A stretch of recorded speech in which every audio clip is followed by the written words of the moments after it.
বাবা, এতে কি পিস্তল আছে? দেখি সামনে আছে। একসাথে রাখো, দুজন একসাথে লাগাইলে কাজ হবে। ওরা সাব ইন্সপেক্টর পিস্তল আছে, দেখি। দেখা যাচ্ছে যে সম্পূর্ণ পুলিশের পোশাক পরা।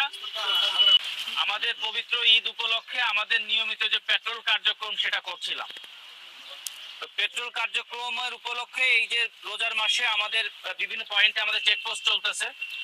সেই চেকপোস্ট কার্যক্রম তদারকির জন্য আমি সার্কেল এডিশনাল এসপি আর আমার ওসি এবং আমার অন্যান্য অফিসাররা আমরা বিভিন্ন পয়েন্টে আসছি।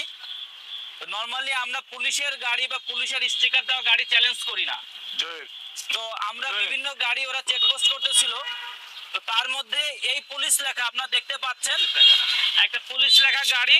আপনারা যদি একটু সামনেও আসেন, এই দিকে যদি আপনারা আসেন তাহলে দেখতে পাবেন যে এই পুলিশের লোগো, এই যে জিএমপির দেখতে পাচ্ছেন আপনারা। তো এইটা এই গাড়িটা আসতেছে, তো জিএমপির স্টিকার, ভিতরে আবার একজন পোশাকধারী পুলিশ বসে আছে। তো নর্মালি এই ধরনের গাড়ি তো পুলিশ ইউজ করেন, আপনারা তো জানেন। তার মধ্যে আবার যখন পোশাকধারী একজন পুলিশ, তার ঘাড়ে আবার একটা র্যাঙ্ক আছে, এই র্যাঙ্কটা আমাদের পুলিশের ভাষায় বলে সাব ইন্সপেক্টর র্যাঙ্ক। এই যে দেখেন, এই যে সাব ইন্সপেক্টর দেখছেন, এই যে সাব ইন্সপেক্টর র্যাঙ্ক। এটা দেখে আমি গাড়িটা থামানোর জন্য আমার অফিসারদেরকে নির্দেশ দিলাম, আমরা চ্যালেঞ্জ করলাম। আর গাড়িটা চ্যালেঞ্জ করার পরে আমি দেখলাম যে এই শাকিল নাম করে সে এই পোশাক পরে এখানে বসা, আর এ হচ্ছে গাড়ির ড্রাইভার। সে এই গাড়িটা কি রেন্টেকারের গাড়ি? রেন্টেকারের গাড়ি। আচ্ছা, এই গাড়িটা এই শাকিল ভাড়া নিছে।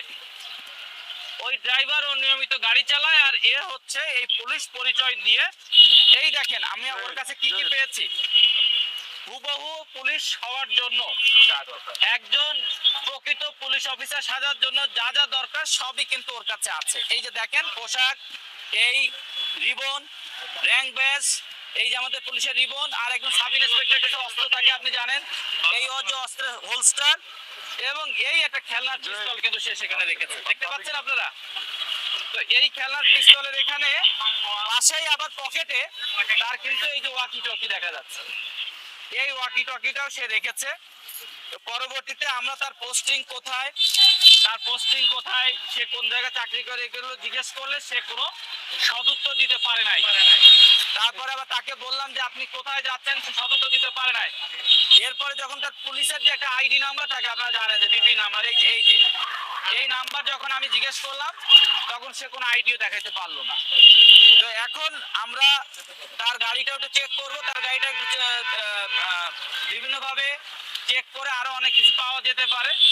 তো এই মুহূর্তে যা বোঝা গেল যে সে একজন পেশাদার পুলিশ পরিচয়ধারী, একজন পেশাদার ভুয়া পুলিশ, এবং পুলিশ পরিচয় সে বিভিন্ন অপরাধ কর্মে জড়িত।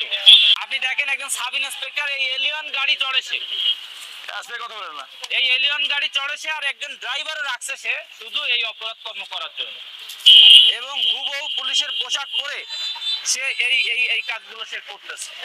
এবং যখন আমি জিজ্ঞেস করলাম তোমার নামে কোনো মামলা আছে কিনা, সে বলল তার নামে 2টা মামলা আছে, স্বীকার করছে। বাট আমাদের তদন্তে আরো অনেক কিছু পাওয়া যাবে।